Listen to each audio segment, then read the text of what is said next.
Hi, Ghosties. I'm Macy. And I'm Natalie. And we have yet another spooky listener stories episode for you guys. Ooh. Whoa. There was no voice there. It's like super early, like 5 a.m. right now. So you're hearing our fresh morning voice. Yeah. And I have work after this. Nice. Is it? So we'll just go ahead and get started. Today's tea is Harney and Sons Hot Cinnamon Sunset. Yes, it is. It's very holiday. We're in the burr months, so I'm all for the holiday. Anything with cinnamon or that just feels warm. Yeah. Yeah. Anyway, let's go. Just a reminder, we do have merch coming on Monday, so mark your calendars. It's going to be ghosties.store. You can go to the website right now. It's not open. There's a countdown for our merch, though. We'll put pictures up right here. It's so cute. It's so comfy. Remember, it's a limited time thing, too, so you, get your order in. 1 week to order it. It's a limited drop, remember, so if you want it, you got to get it in early. So yeah. Go ahead and get on Monday, really, to get your order. There's a limited amount available because we are so small. We don't have just a stockpile. So make sure you order early if you're going to get it. I hope that you all get it and I hope that you love it.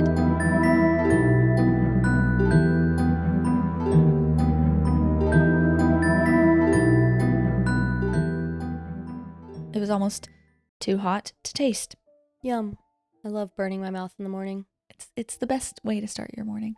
I just had the Folgers theme song. I know. You know that commercial that really... Yes. Yes, I do. But it's not real. It's like a parody or something. No. With the brother and sister? Yes, but it's not like... No, I've seen the real one. It's very like... Is she into him? Is she not into him? Because there is a parody one where they actually go for it. But the real one, it's like... Okay. You're home. And he's like a soldier or something. I've never seen the real one. I've only seen the parody. So I don't know what you're talking about. The parody, it's real. Yeah. That's what the real commercial is like. He walks in and she's like, and looks at him like she is in love with him. They are not brother and sister in this universe.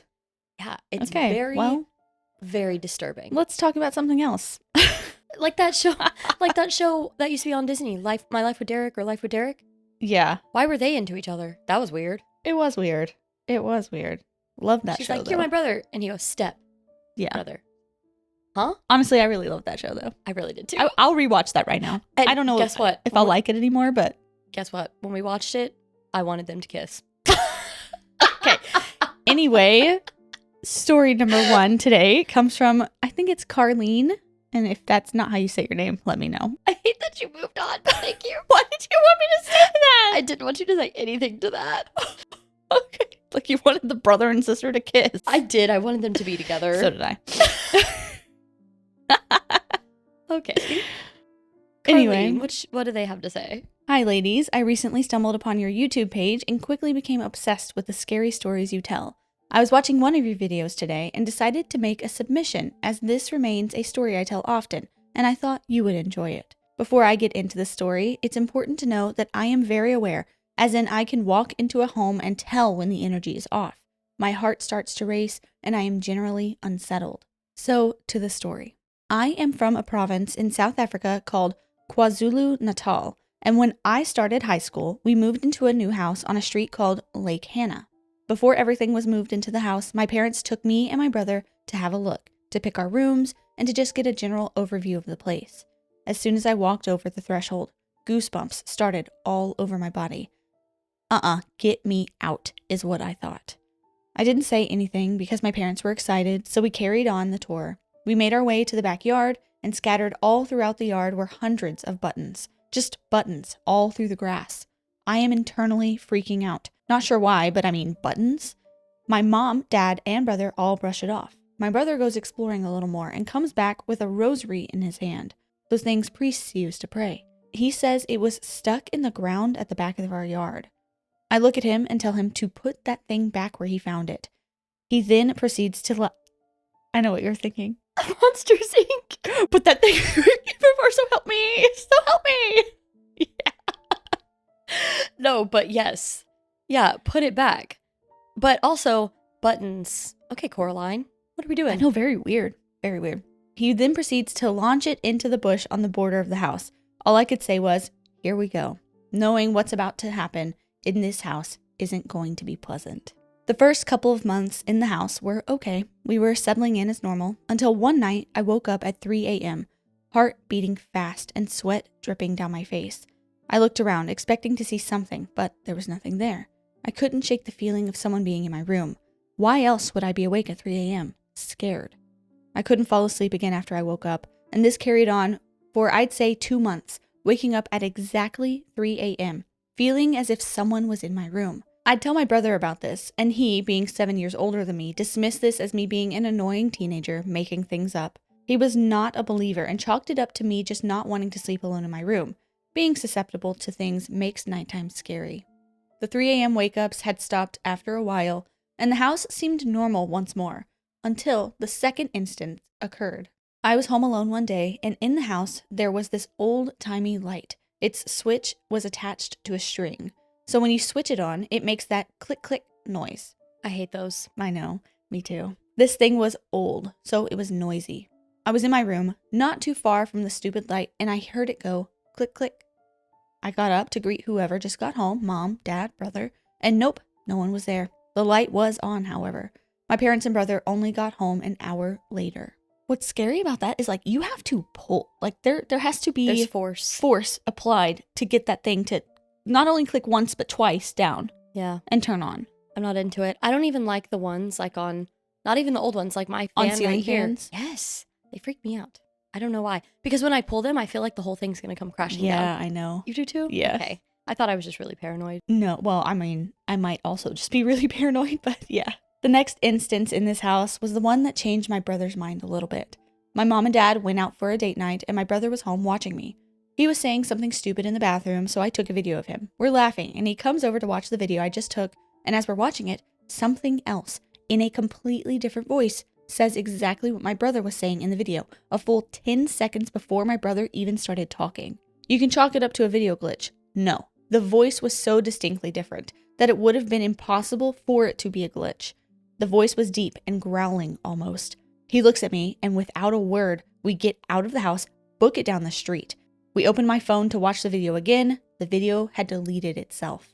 We hardly speak of it, but I know he was scared. That's a big fear of mine. Another voice in the house when you're home alone? Or just second voices in general. I hate in scary movies when someone's talking and you hear that deep under voice. It always freaks me out. Always. Do you ever get scared when you're editing something? Yes. I did all the time when I was editing too. And we do not need to talk about it. Moving on. Because I will be doing this tonight. Living in that house was an emotional roller coaster, to say the least. When we lived there, I would get ill 2 to 3 times a month. I would get violently ill, like throwing up ill. At the time, I didn't associate the throwing up with the paranormal, but now thinking back on everything that happened, I believe the energy was so off that it affected me physically too. Luckily, we moved out of that house after a year and a bit, and I haven't experienced anything as a parent since. I still pick up on energy in homes, but nothing like that. I love your YouTube. You guys are doing a great job. I suggest you try a rooibos tea. It is a South African local tea, but I'm sure you'll find it there somewhere. Oh, and feel free to share the story if you would like. Kind regards from your South African fans, Karlien. Aw, thank you. And we have tried that. Yes. That type of tea a couple times, actually. Yes, and I think we have more. We do. In my stockpile, or your stockpile. Yes. I hate that, by the way. I need to know, again, the history of the house. I would like to know more. Who lived there and why buttons? Any of our witchy people. What are buttons doing? I don't even know if it's witchy. My mind went to true crime. Oh. But my mind usually just kind of dives there sometimes with oddities like in the real world. Like people are hurting people and then taking their buttons? Yeah, like maybe that's a memento, yeah. Interesting. I was thinking... Or maybe they were a seamstress and dropped a bucket of buttons and decided not to pick them all up. You know, that is a very logical thought. I would really like to hope. But my thought was the way they were spread around the yard, they're used for some kind of like ritualistic thing or some kind of spell or something. Mm-hmm. And then the rosary being like on the edge, like stuck in the ground, like does the rosary create like a barrier or something and the buttons are, I don't know. Was the rosary sprinkles used for like protection or something? I don't know. Sprinkles. I don't know. Like what? Buttons. Oh no, very strange. Very strange. And I like that both the siblings were like, they heard the voice, looked at each other and were like, all right, out. And We're they out. both just down the But street. if the rosary and the buttons or whatever, if they're even like linked together, were used for protection, why is there something in the house? Was it keeping it in? That's always possible. Since what was the castle? The manor in Wales. Yeah, since we talked about that and like keeping things in, I'm like, I never thought about that. Thought about having to use protection to keep it away from the world. Yes. That's so frightening. Ugh. So thank you, Karlien, for sending that in. Our next story comes from Summer. Hi, my name is Summer. I am a new subscriber and listen to your videos every day at work. I love it and feel like I'm having a girl talk with my friends, sipping tea. I have so many stories to tell. First, in my childhood home, my parents still live there. I was very young enough to not know any history, but old enough to explain. I usually slept with my face to the wall and my back to the open area in my room. I was asleep, but was awakened by a sense or a feeling. When I turned around, there was a faint appearance of a child staring back at me. He didn't appear to be malevolent. He had a blank stare and didn't stay for long, but long enough for me to take note of his appearance. I ran to my parents' room and explained to her what I had just seen. I remember it like it was yesterday. It was an African-American boy, maybe around 5 to 6 years old, with chains on his ankles. His clothes were straggly, worn, torn, and dirty. The clothes were not of this time frame, which was the 90s. She was worried and asked me, did he say or do anything to me? And I explained that he didn't. I remember her asking me from time to time if I ever saw him again, but I didn't. Years later, we talked about the situation and she explained to me that what I explained to her was a boy that was a slave and the neighborhood we lived in was actually built over a plantation. There was no way for me to know this at that age. That's horribly sad. I don't like that at all. He was just like looking at her, checking her out, seeing like who was there. I don't know. I hope that wasn't the case. I hope it was a residual. I hope so too. And I almost said the baby. The kid isn't still. I call all kids babies. Me too. And so it just felt weird saying it because they described like a kid. I was literally talking about like a 13-year-old child the other day, and I told Jake a baby. Yeah. I agree until they're like 17. Even then. Secondly, my parental grandfather passed away from a sudden heart attack in the hospital. When I was younger, I had an old landline phone I would play with, and I remember picking up the phone and hearing my grandfather's voice. Unfortunately, I don't remember what he said. Also, I had a doll that would move, eyes and mouth, and when she would move, it would make this robotic noise. At the time, there weren't any batteries in my doll. One night, I was awakened for no reason, but I heard a robotic noise. I was still half asleep, so I wasn't sure if I truly heard this or not. So I turned the doll around and the doll blinked along with the robotic noise. I remember being so scared I tasted blood in my mouth from biting my tongue from fear. I turned the doll around to check. There weren't any batteries. Needless to say, I took the doll by the hair to my parents' room, explained to my mom what happened, and she immediately put prayer oil on the doll. The next day, she took it to the dumpster to dispose of it. Your mom is a real one. Yeah. That's the only response. Also, I'm kind of freaked out by dolls currently because of the new Conjuring. The one moment where the doll crawls away. Oh, yeah. Big jump scare. Yeah. I'm not going to say anything else because it's a very new movie, but big jump scare. I knew it was coming too. I did too, and it still scared me. The grandfather's voice on the phone. Yeah. That's kind of creepy, but sweet. No, I think it's comforting. Because they didn't say that they were scared. They just remember hearing him. As you can see, I've had a lot of experiences in my childhood home, but it doesn't stop there or with me. My mother would always say she would see a tall, dark figure standing at her bedroom doorway. It never said anything, but she definitely saw it. My older sister, when she was 2 years old, was playing in the basement when she ran upstairs to my mom. My mom stated that my sister's heart was beating so hard, and she told her that a man asked to ride her tricycle. My mom checked. No one was there. Once me and my sister were older, we started to keep a close watch on all the children that ever went to the basement to see if they had any experiences. It finally happened. We were babysitting 2-year-old twins, and the twin boy reached up to be held, but nothing or no one was there. We both picked up a twin and flew out of the basement. My dad was not exempt from the experiences in the house either. Since I can remember, my dad has had sleep paralysis while living there. He will randomly have a dream, but groan for help from my mother because something is happening and he cannot move. I started to notice that I have a strong connection and can pick up on feelings, senses, and have a discerning spirit. At the age of 17, my parents separated. My mother, sister, and myself moved to an old apartment in our town. I remember feeling a sense of heaviness or being weighed down while in the apartment. One day, while I was the only one there, I remember feeling like I was being watched, but it didn't feel like it was by only one person. It felt like multiple people at once. I remember feeling anxious, like I was suffering from a panic attack. I went to my bedroom doorway and looked up and down the hall and went into each room to see if anyone was there, but nothing. I could not shake the feeling and felt like I was being closed in. The feeling was so heavy that I had to get outside and stay there until someone else came home. I married into the military when I was 21 and we moved around twice since then, once to Texas and then to Georgia. Since I can remember, I have always had a habit of dreaming but waking out of sleep and still hearing, feeling, or seeing what was in my dream.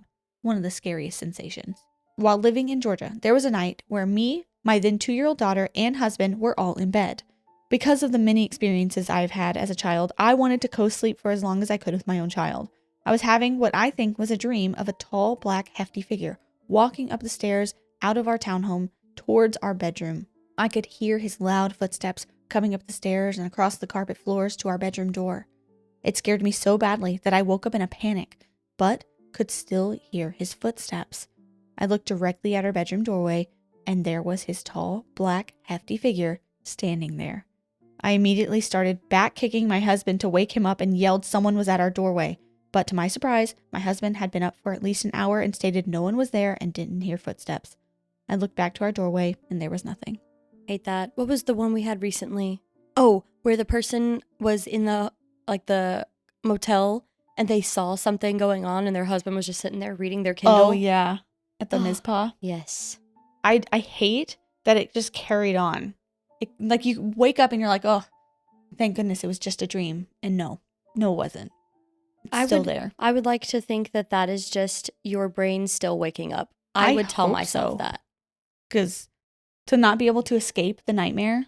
No. Like you ever wake up from a nightmare and you're like, thank goodness I woke up in time. Yes. And have you ever fallen back asleep thinking it's going to be different and it's the same dream? The same dream, yeah.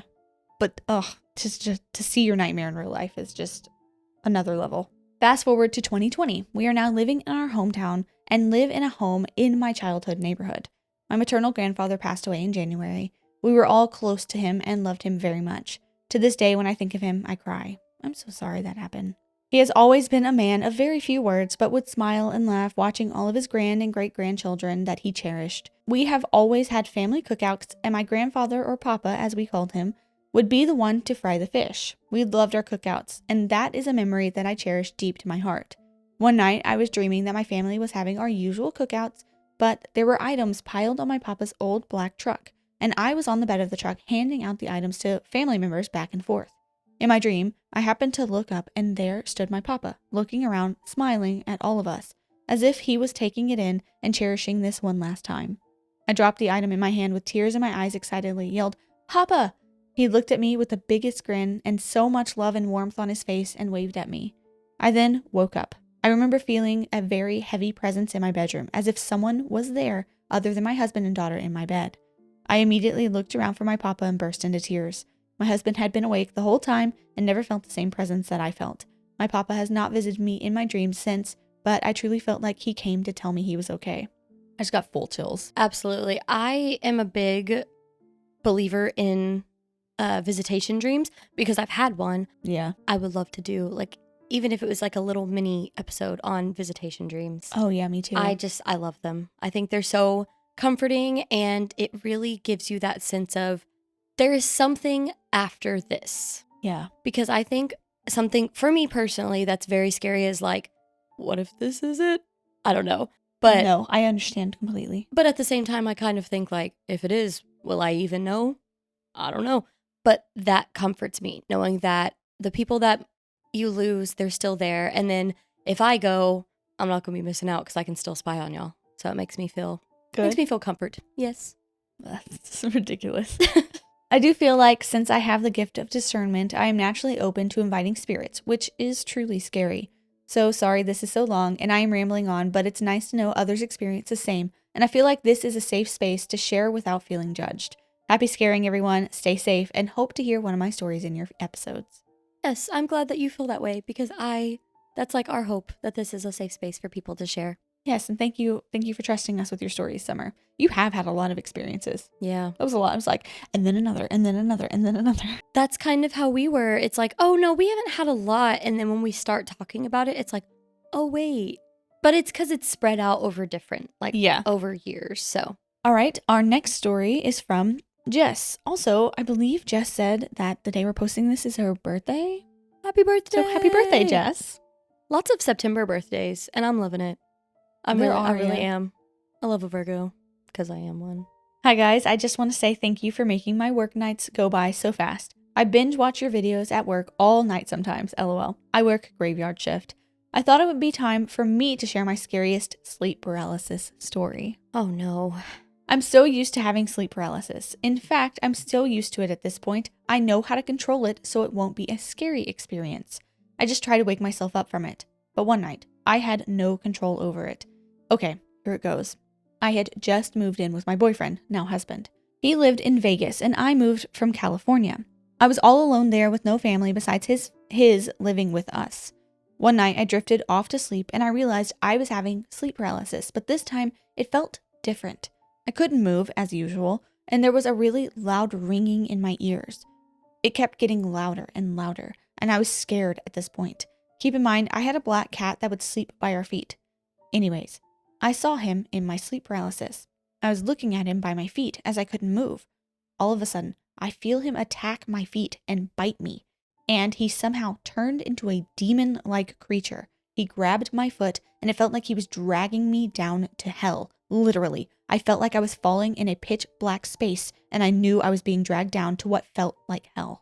It felt like it went on forever and slowly I was losing consciousness. It lasted for about 5 minutes and all of a sudden, I was able to wake myself up, but I was so scared I started crying and shaking and it felt like I had to catch my breath. As if I was really not breathing at all as that was happening to me. I was so scared to fall back asleep, but eventually I did while praying. It all felt so real to me. Nothing like that has ever happened to me again, but it's something I will never forget. Later I found out my sister-in-law, who was living with us at the time that happened, that she was able to see shadow people and there was a lot outside of our house. What do you think? Was it a shadow person trying to scare me or something more demonic? I'm sorry this was so long and I hope you guys like this story. I think if you feel that it is demonic or it is dark, that is what it is. If you have a feeling of darkness, yeah, I agree. Yeah, because like there's feelings of anxiety and like fear of like just unknown. The unknown, yes. And then there's a fear of like, this is bad, you know? Yeah, I definitely agree. I think that even if you aren't a sensitive person or you don't, or you're not in tune with spiritual things like that, I think that we all have that little gift of like discernment, like knowing this is good, this is bad, even or on a this level is of like self-preservation. Yes, like it's basic instinct, I think. So if you feel it's dark, I believe you. Yeah. And I think it's dark. No, I agree. I'm with you too. I hate that it was your cat, like that it used your special little pet, you know? That's so evil. That is, oh my God. That's like the worst little thing I can think of to turn on you. It's like to use your pet to scare you. Like a beloved animal. Evil. Yeah. And losing consciousness. Was it because they weren't breathing and they were just kind of like, I don't know, drifting into it? Or where was it taking them? I don't know, and I don't like it. Shall we move on? Yep. Okay. Because I don't want to think any further about that. So thank you, Jess, and happy birthday. Oh yeah, happy birthday. Our next story is from Tasha. Hi, my name is Tasha. I just want to start off by saying I absolutely love your channel. I have always been interested in the paranormal, and I think just living in Appalachia in general kind of fuels the fire. I know y'all have been back and forth on how to pronounce it, and I say it like Appalachia. I hope that helps. I'm a nurse, and I actually have some stories. The craziest stories come from a coworker, and the other is actually from my sister-in-law. Both of these stories happened during COVID, so I think that makes them a little bit more relatable. The first one is from my coworker. The story starts off where there are 2 nurses that are in a COVID recovery unit that used to be the pediatric unit. They moved the pediatric unit to the other side of the hospital because the unit was actually pretty big. They thought it would be better to put COVID patients in instead, and they would just transfer other pediatric patients to another hospital if they ran out of room for them. Anyways, the nurses placed cameras in some of the COVID patients' rooms that were unable to call for help or just needed an eye kept on them to make sure that they were okay. The nurses kept seeing a shadow figure in the corner of the room, and the more they looked at it, they noticed a silhouette of a child. They were afraid one of the kids may have been confused and came back to the wrong unit, so one of the nurses left to go check on the child. The other nurse stayed behind so she could help the other patients if they were to call out for assistance. The nurse that stayed behind watched in complete horror as she saw her friend walk into the patient's room and act as if she saw nothing. She could still see the child's silhouette in the corner. The nurse made her way back to the nurse's station and said she didn't see anything. As they both looked at the monitor, the silhouette was gone. Okay, that's actually really sad. That's a little scary. I think it's sad because it's the pediatric unit. And I would like to move on. I don't want to discuss that further. But we've had a couple stories. It might have been in the healthcare one or just one that I'm remembering from the thousands of stories we've read where they were seeing the shadow or thing like in the camera and they would go. And it was like moving closer and closer to the patient. And then when it was patients that were passing. Yeah. Yeah. Spooky. The next story is from my sister-in-law, who is a respiratory therapist. This story actually still gives me chills to this day. She had just gotten her respiratory therapist license and was starting her first job. The hospital was very old where she was starting, and it had different sections. Where the respiratory therapist would come to start their shifts, they were making it into a sleep study. That means that most of the rooms were usually vacant, or if there was someone there, they were sleeping. The first couple days she was there, nothing really happened. They always give the new girls the night shift, so she usually didn't see that many people besides the girl she was with that was training her. The hallways to that certain unit of the building were made of sharp turn hallways, so they had a mirror placed at the corner. That way you could see down the other side of the hallway so you wouldn't run into anyone. She said when she first arrived to her shift that day, she was walking down the hallway and at a glance, she saw a dark figure in the mirror. She just thought that was someone leaving from their day shift, so she slowed her pace. She waited for a couple of seconds and she saw nobody turn the corner. She continued down the hallway and then she turned the corner. Nobody was there. The hospital always told the therapists to keep the room doors open unless there is a patient in one, and then they would need to keep that door closed. As she was making her way toward the break room, she noticed that there was one door closed, so she figured that they had a patient there that night. She walked into the break room and started talking to her friend. She mentioned that there were no patients on the unit and that they would have to go into the hospital to see everyone else. She tried to shake this encounter off for the night because a 12-hour shift is already miserable. As the night progressed, they saw a good amount of patients, so they made their way back to the break room to eat some lunch. As she was fixing her food, she heard something banging down the hallway. Her coworker was in the restroom, so she just left to go check on it. She followed the noise down the hallway into a room, and as she entered, she was horrified. The loud crashing sound that she was hearing was a filing cabinet moving on its own, crashing into the wall behind it. She sprints back down the hallway to the break room to find her coworker sitting at the table eating her bologna sandwich. Horrified from the event that just occurred, she explained it to her coworker with tears in her eyes. Her coworker acted as if it was another day, and she told her to sit down and she would explain. She explained to my sister-in-law that the unit they were on used to be a morgue, and that same filing cabinet she just witnessed shaking was one they had to keep locked. She said that whatever was interested in this filing cabinet would always open the drawers and throw the files everywhere. It doesn't do it every night, but when it decides, it lets someone know. She explained they didn't tell her this because they were just interested to see if it would start doing it again or stop.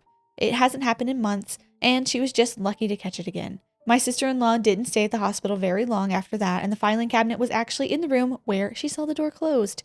I hope you love these stories. I'll be sure to send in more. Get rid of it. What is in there? Has anyone taken all the files out and explored? Is there like a secret thing hidden underneath? Is it like, I don't know, maybe it's not someone who passed from the morgue, but maybe it was like a morgue assistant or a pathologist or something that was there and they like hid something in the filing cabinet from long ago, or I don't know. I wasn't going there. I was going more like when you said morgue and filing cabinet, I was thinking like the way the little tables slide in.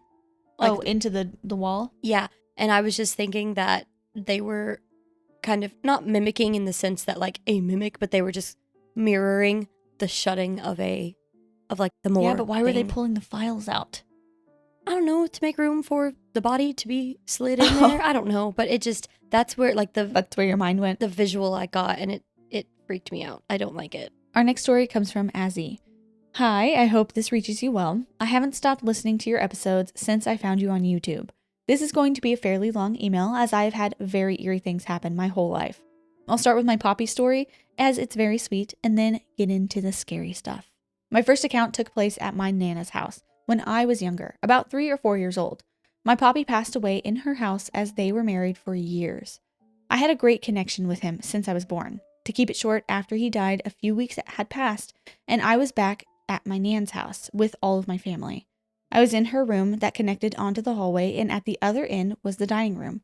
I came running down the hallway, stating to my family that I'm playing with Poppy, and he's in Nana's room. No one really knew how to respond as he had already passed, but I was playing with him and still seeing him. He still visits me in my dreams, and his presence is at our holiday house, and you can feel him there as it was his favorite place. I love it.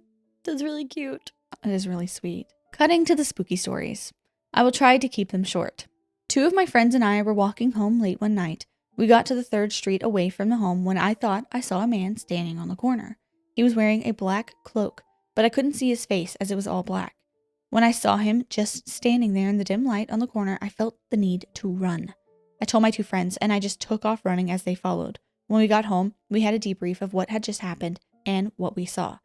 One friend, who I will call Tina, said she saw him dragging a bike on the footpath, but my other friend, Bella, saw him getting on the bike and riding off. Me, I saw him standing there watching us. Though we all saw him at the exact same time, we all saw different things he was doing. It still scares me to this day, and I refuse to walk down that street at night. I don't want to see him again. I've never heard anything like that. That's so strange. It presenting itself in different forms to the person. Yeah. What does that even mean? Like, I don't know. You ask me these questions a lot, and I never know the well, answer. when I'm asking you in the moment, but I'm mostly asking everyone. Let's see what the audience thinks. I said that to Mom the other day, and she was like, "What?" Mom wouldn't know that. And Kayla either. I was like, "Kayla, oh, you know that video?" And she was like, "No." No, or maybe it was Jaden. I don't know. One of our siblings is not cultured. And I was like, we'll have to teach them. But yeah, I don't know. 3. When I lived at home, one night we had some family friends over. We were sitting in the living room and could see the front door from where we were sitting. Suddenly, a knock on the door made us all jump. It wasn't like a knock-knock. It was a banging, beating on the door. It sounded like multiple people banging at once. I quickly jumped up to answer the door and opened it, which I regret now, but no one was there. We told my dad and his mates that we thought someone had ding-dong ditched us, but they looked all down the street and in the neighbor's yard, and no one was there. By the time I answered the door, it wouldn't have given anyone a chance to run away. Many people have said that just opening the door is enough. yes, and you're letting it in. Yeah, That's why I don't open my door freaks me out. for anyone. I'll keep this one short. I was asleep in my bed. Every night I would keep my door cracked open for the hallway light. I woke up to see these big black long fingers, similar to the Babadook, creeping around the side of my door. Somehow, I didn't think anything of it and fell back asleep. I woke up in the morning to find my bedroom door closed. I asked all my family members if they shut it, and they said no. I now sleep with my door closed and feel eerie about my cupboard. I feel there's something in there. My friend and I were at her old house. We were home alone, sitting in her room, when we heard someone open the front door, walk to the end room, and start moving things around. We thought someone had come home, as it was her boyfriend's house, and he had a handful of brothers. But when we looked, no one was there. We hid in her room till her mother-in-law came home, and we told her.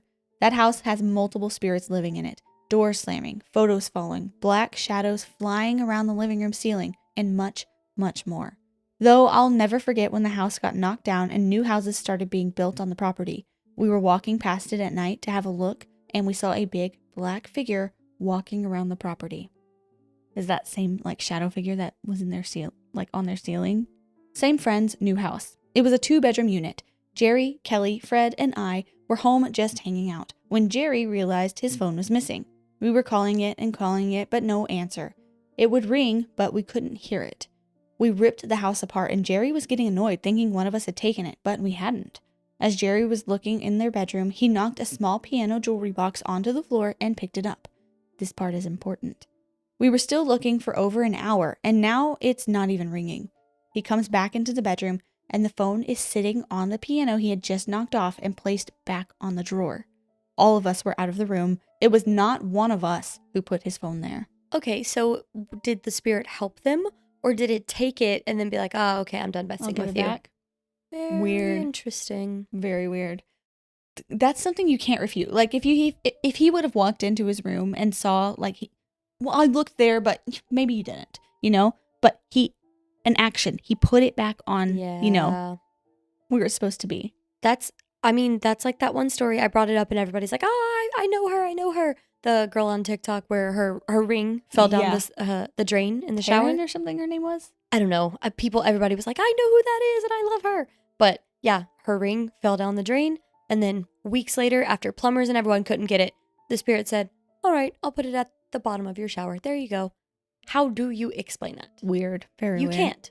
Number 7, short and simple. I visited my dad's workshop forever, and I've always seen a figure in the corner of my eye. It's always in the paint room or walking past the office window. I think the shadow person just wants to help around the workshop, as I feel no fear from it. 8, my boyfriend's house. I recently moved to a small town with my boyfriend about a year ago now.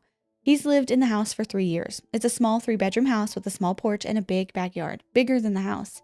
When I first moved in, I always felt something was there. Not necessarily harmful, but it's active. I feel like I'm being watched all the time, and I don't like being in the bedroom at night without my partner. Every time I am home alone, the power will flicker. I try to blame the power grid of the town, as it's known for being quite bad. He and I both have nightmares almost every night. Mine are recurring, and it's always of a big figure standing at the end of our hallway, watching us. Another time, we were asleep with the dog on our bed. He sleeps with us most nights. I woke up to a sound, and then my dog got out of bed, and from where I can see, he started growling at the laundry cupboard and tilting his head. Like he was curious, but worried enough to growl. There are so many more stories I have to share, but I will end it here as this email is fairly long already. Stay spooky, Azzy from Adelaide, Australia. But they had one more email. Oh, okay. Hi, just thought I would add one more. This happened to me not even 5 minutes ago.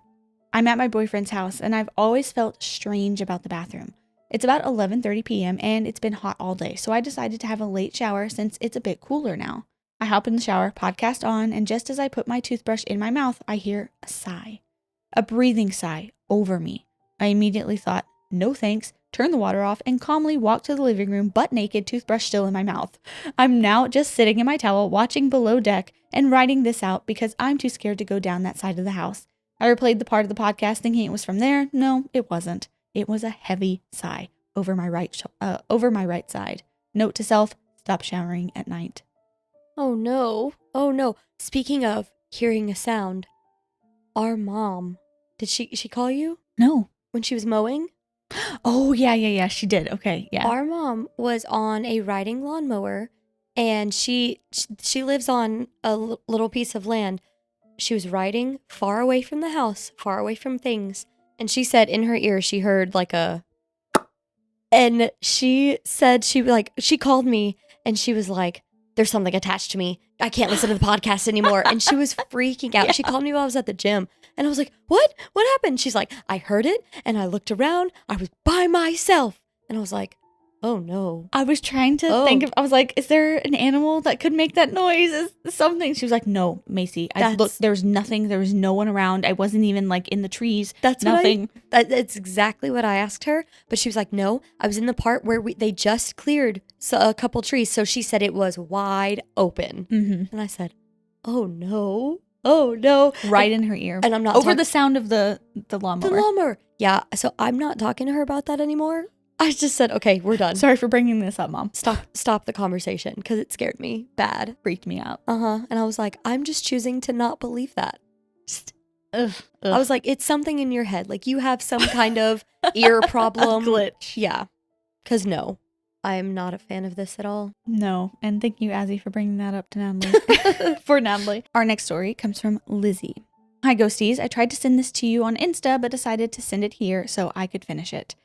Yeah, here's a lot better. If you sent a story on Instagram, it may or may not end up here because we got a lot of stories on there. We have a lot of DMs. Yeah. And sometimes I'll go through if I have time, which lately I've not had time like at all to be doing anything. Yeah. I barely exist at this point. I go in there sometimes when I find the time to. I try to scroll through and respond to as many as I can, but they don't end. Sometimes I'll respond and someone's like, OMG, Natalie. I'm just like, yes. Most of the time it's me, but I try to go in there a lot, but it's every time I feel like, okay, I've made some progress, it's like, request 30. And I'm like, Yeah, I know. so yes, if you have a story, please email it. because it will get lost Lost. in the DMs. I have a few stories, but 3 in particular about dreams. When I was 17, I dated a guy whose brother had tragically passed away. I ended up having a dream that we were in a room with a little light in a hallway shining in and us laying next to each other talking. In the dream, he mentioned his brother loved guitar and he missed him. 2 weeks later, we went to someone's house for a party, and guess what happened? That dream in real life. I remember panicking, but also thinking to myself it must have been just some kind of coincidence. The second story was that my grandma's best friend had passed away. She was at home surrounded by loved ones, but my grandma didn't make it in time to say goodbye. One night I had a dream and her friend came to me and said, "Tell your grandma that I forgive her for not making it, and I still love her." I figured my grandma would think it was weird because she's hardcore Catholic and I had never talked to her about this kind of stuff. One day driving my grandma to the store, I had an overwhelming feeling that I needed to tell her. I told her my dream and she looked at me teary-eyed and said, "Thank you. Oh, I needed to hear that." Oh, no. Last but not least, I had a baby in April, and my boyfriend and I were sleeping on the couch a couple weeks after bringing him home. Congratulations. Yes, congrats. That baby is over a year old now, I'm sure. It was the middle of the night on a Saturday. My boyfriend works swings, so he was still awake. I had a dream that I had gotten up, went to the bathroom, and went to head back to the couch when something unseen started lifting me up. I've had a sleep paralysis dream before when I was younger, but this was different. In my dream, I tried to scream, which is what I tried to do the first time I had one too. When I woke up, I shot up and looked over at my boyfriend, who had the glow of his phone on his chin with a horrified look on his face. I told him I had a bad dream, and he said, "Yeah, I know. You screamed for help 3 times. Luckily, the baby stayed asleep. I have more dream stories and other spooky things, but I thought I'd start with that. Love the podcast. Keep up the good work, Lizzy." Screaming for help in your sleep has got to be the scariest thing to experience as the person next to you. Yeah. Because what do you do? I don't know this man, but I can picture his face just like, Help you how? Help you with what? Oh my gosh. oh, that freaked me out. And the image of the dream too is just like walking back and something's like lifting you out and you can't run away because it has you, in the air. Oh, I hate that a lot. Okay, the next one, apologies if I do not pronounce this right. Quiony?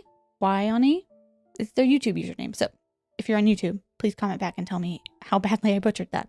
Hi ladies, I just recently discovered your podcast and quickly subscribed. I've always wanted the opportunity to write and share my experiences, but I just never got to doing it, except when I was younger, when I was encouraged by my doctor to write my dreams. I still have some of the notebooks at my mother's.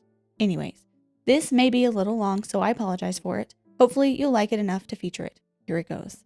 I've had some interesting experiences throughout my life that I always try to make sense of. Must be the scientist in me. I'm a biologist. But no matter how much I try to rationalize things, a few of these experiences still riddle me to this day. I'm 34 now, but one of the most bizarre and unsettling events happened when I was just a kid, and it almost cost me my life. Ever since I can remember, I was afraid of sleeping in my childhood bedroom. The fear was so intense that I would wake my mom almost every night. My parents divorced, so it was just my mom and I. She worked 12-hour days, sometimes longer, and despite her patience, she occasionally had to lock her bedroom door just to get some sleep. No judgment there, she needed sleep too. But it was more than just regular childhood nightmares. Something about that room always unsettled me. One night when I was in 2nd grade, it was February, and you'll understand soon why I specifically remember that, I had a particularly strange experience. My mom, in an effort to show me that my room was perfectly fine, invited my older cousin for a sleepover. That night, as usual, I had a dream, or at least I convinced myself it was a dream. In this dream, I saw all the mirrors in my room reflecting fire.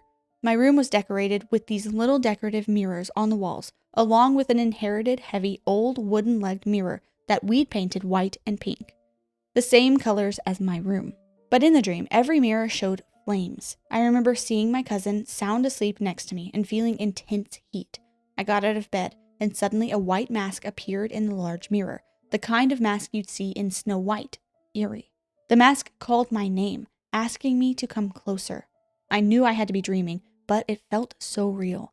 I tried waking my cousin, but no matter how much I shook her, she wouldn't budge. The next thing I remember is knocking on my mother's door, with my cousin standing beside me. My mom brushed it off as just another nightmare and walked us back to the room. But strangely, the door was locked from the inside. My mom had to break the lock with a hammer the next morning. To this day, I still tell myself my cousin mistakenly locked it, just to keep my sanity. Now here's where it gets strange. Just a week or so later, it was Valentine's Day, and my neighbor had braided my hair the night before so it would be nice and wavy for school. That night, there was a blackout, common where we lived, so I left the windows and door open. The door led to our hallway to get some air. I remember dreaming of something suffocating me and jumping over my chest. I barely woke up and felt the heat again. Our little poodle was frantically jumping on me, licking my face. When I opened my eyes, I saw that the curtains were burning. The entire wall in front of me was in flames. I calmly picked up our dog and knocked on my mother's door. When she finally opened, half asleep, I told her, "The fire nightmare happened again. Can I sleep with you?" And I then hopped into her bed.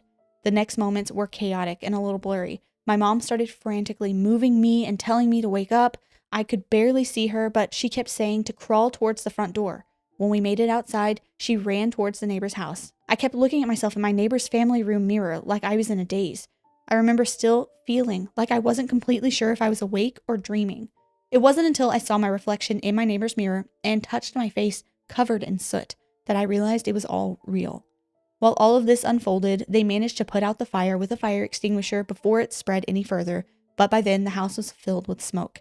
Side note, the fire department didn't show up until later that morning. If it wasn't for our dog, I would have probably died that night. I still think about how calm I felt, how unreal it all seemed, as if I were in another dream. But that fire was real, and it could have taken everything. I wish I could say that was the extent of my strange experiences, but sadly, that was just the first of many to come. I'm willing to answer any questions if you're interested. I can submit some of my other experiences. Again, keep up the amazing podcast. Whoa, whoa, whoa. I'm very afraid of, because sometimes I have a hard time like figuring out what if I had is like a dream or if it actually happened in life. Do you get that way? Yeah.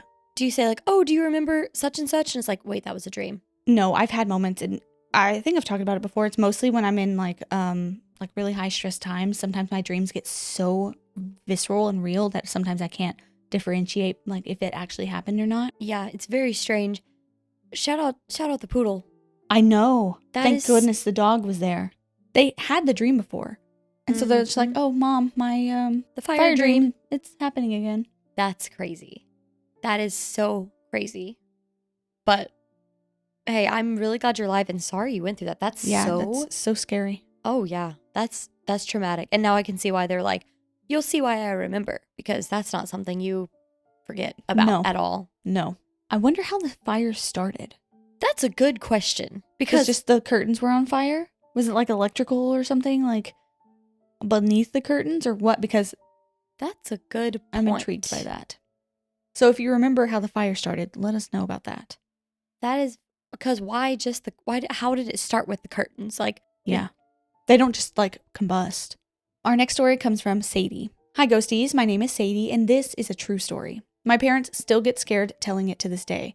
So my older brother, who is now 18 and a skeptic to the paranormal, remembered his past life at age 3. So for context, I was born in 2009 and this story was told by my parents. And when my brother was 3, the year was 2008.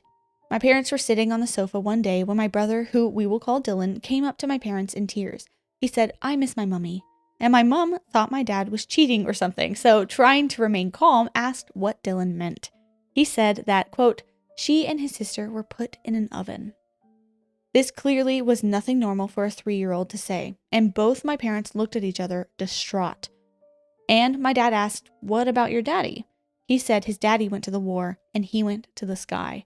At this point, my parents were beside themselves, but they didn't want to scare Dylan, so they tried to keep calm for his sake. And they asked what happened to him, and Dylan said, quote, "I died because I was lonely." My parents got chills, and they asked if he had watched something he shouldn't, and he said no. They knew that was true. He was a good kid. After Dylan had spoken about this, he and my mom noticed a very strong smell in the left corner of his attic bedroom. My mom said, quote, "It smelled like someone was smoking a very strong cigarette." My brother smelt it too, but my dad didn't. My mom has had many paranormal experiences and knew this was a common sign of a spirit. So she asked Dylan if he knew what it was. He said it was his dad. My mom believed him, but as you can imagine, my dad was a bit confused. They reassured him, but he said no, it was his other daddy. My dad believed him because my mom did, but my mom and my brother never said it felt threatening. It was calm. Until this one night. Both my parents were asleep in their bed, and in the doorway in their bedroom was a step down into the room. They were both sleeping when my mom heard a loud bang on that step. She said it echoed through the house, but no one else heard it until minutes later that smoke smell came into the room. She said it was so strong, it was like it was right in front of her, and my dad woke up to the smell. He had never smelt it before, and he said, "What is that?" That was the time my mom said the energy changed, but not much happened after that. We moved to a different place. Dylan was 7 and I was 3. We moved to an island and bought a house. When my parents were unpacking boxes in the house, my mom took a box upstairs. Bear in mind, no one was in the house beforehand. The upstairs bathroom tap was running violently, and she smelled that same strong smoke smell. But she felt like it was a goodbye, and nothing related to this spirit has ever happened again. This story is completely true. My brother is now 18 and I am 15. He has not had that many spiritual experiences since. I, on the other hand, have had many. I have seen and heard many spirits. If you want the stories, let me know. Thank you for reading. Take care, Sadie. Wow. I want to know if the spirit, like, if that was the dad, did it shift as like a warning, like, take care of my child, or like, I'm here, take care of my kid, or like, Did or they say, was it protective? They said it didn't feel threatening. Well, they said that it like shifted that night. Yeah, I think it was just he was looking out for him. He was just saying like, okay, you got him, cool. But it's really sad. That is really sad. Oh no, I died because I was lonely. I know, that's horrible. Oh, I don't even want to think about all of the different things that the kids said about how they passed. That's horrible. But I do love a good past life story. I do. I know, me too. It's so interesting. It's so interesting and confusing, but also, I don't know. I'm very, very into it. Me too. I would like to do another past life episode. Okay, so our final story is from G. Hi, I love your podcast and I've been listening to each episode you've put out. The stories you share are as equally fascinating as they are terrifying. Listening to your podcast has been one of my favorite ways to embrace the spooky season. While I've never seen a ghost, thank God, I have had some experiences that I can't explain, and neither can anyone I share them with. Listening to one of your podcasts, I realized that what I experienced might have been a visitation or shared dream combined with a reincarnation prophecy. To be honest, I'm not quite sure, but I'd love to know what you think. Please feel free to share this on the podcast, and I'm happy to share more stories with you too. For background, my father was born in Trinidad and Tobago in the 40s. In the 60s, he immigrated to the US, and in the 90s, he met my mother. They had never traveled to Trinidad together, and he hadn't shared much about his family when they met. They had me very early into their relationship, and I was sort of a surprise. My dad is one of 10 children, and prior to being born, my grandmother had passed away, April 2nd, 1993. One night, while my mother was pregnant with me, she had a dream that a white dove had come to her in a void-like space. The dove didn't speak, but instead spoke to her telepathically and said, quote, "You will be having a baby girl. Her name is G," insert name here. "She is here to help people." My mother asked the dove, "Who are you?" To which the dove responded, "Virginia." My mom woke up after such a strange dream and immediately told my dad what had happened. She said, "I don't know any Virginias. I'm not sure who that was." I should mention my mom and I both have frequent visitation dreams from people who have passed away. My dad turned pale and said, "Virginia was my mother's name." He then told her how my grandfather had always referred to my grandmother as his dove. All of this information was something she had no prior knowledge of. I just got chills all over my body. I did too. Shortly after sharing with him and piecing together what had happened, the phone rang, and it was my dad's sister. She went on to say she had a strange dream and shared in detail the exact same dream my mother had, while being an ocean away in another country. Months later, my mom gave birth to a baby girl, April 2nd, 1996, and named me G.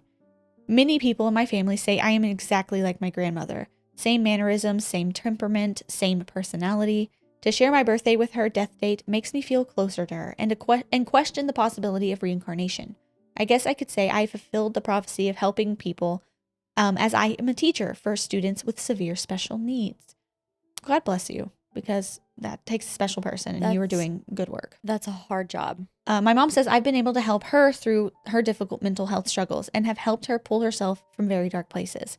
I hope you enjoyed my story, and I'd love to hear what you think. Thank you for taking the time to read it, and I can't wait to watch all your future episodes from G. They sent another one too. One Ooh, more. If you'd okay. like to, you want to talk first, or you want to hear the next one? We can hear it and then we can talk. Okay. Hi, Ghosties. Happy New Year. I hope you both had a wonderful holiday season and wishing you much success, health, and happiness in the new year. I had another dream recently that I wanted to share with you. I've been dating my boyfriend for almost a year now and have gotten close to his family. Unfortunately, just shy of a year before we met, his mom had passed away after battling cancer.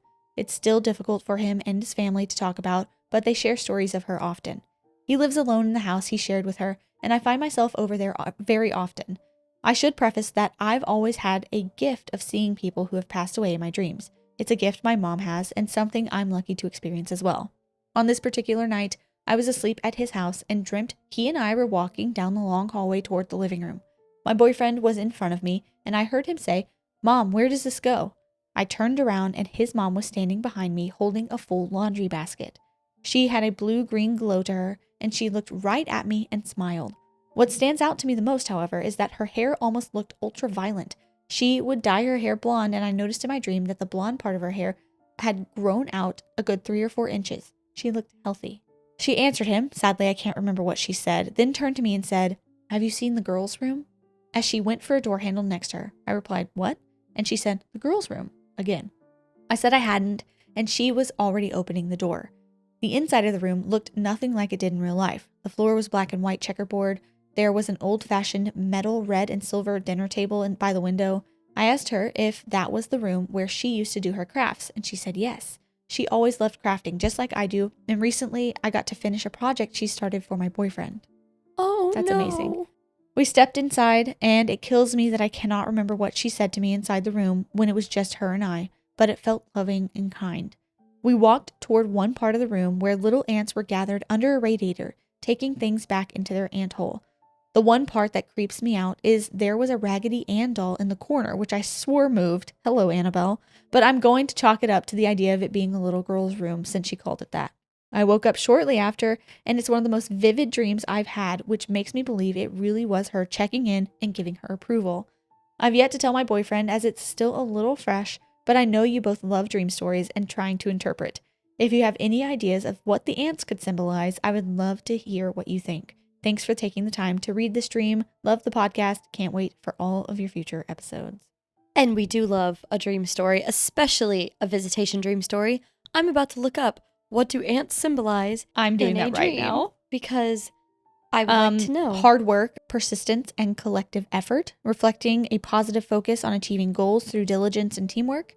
They could also represent minor irritations, feeling overwhelmed by small problems, or obsessive behaviors in your waking life. I think it's the former because I know, because it was such a positive dream. It was, and it's like persistence and finishing, blah, blah, blah. They finished the mom's project. Yeah. Oh my God. That's such a good way to end. Yes, I'm glad I really love it. that one was in there. And I hope you can tell your boyfriend one day and that he receives it really well and is I agree. happy. Yeah. Because it's so good. That was beautiful. It's so good. Thank you, G, for sending those in. Thank you, everyone who sent in their stories today. This was a good one. They're all good ones. I say that every time, like I'm so surprised. No, they're all good ones. This was fun. And there were several visitation dreams. Loved it. Healthcare. Perfect for you. Appalachia. This was a good mix. A good roundup. Yes. So if you have a story you'd like to send to us, you can email us at ghosteaspod@gmail.com, ghosteaspod@gmail.com. It's also written in our description down below. Don't forget, merch on Monday. We're super, super excited about that. We'll put a link in the description. Also, like this video, comment, subscribe, do all the things for us. And if you're on podcast, leave us 5 stars. That would be greatly appreciated. It would. You can follow us on Instagram at Ghosteaspod. We post over there occasionally. And if you want to join our Patreon, it's patreon.com/ghosties. Lots of fun things there too. Yep. We do lives. We do an extra episode every month. We do the little chats that we have before the episode. Very unhinged, but Usually. I enjoy them. They're so do without what you will. Well, thanks for being here, and we'll see you on Monday. Goodbye.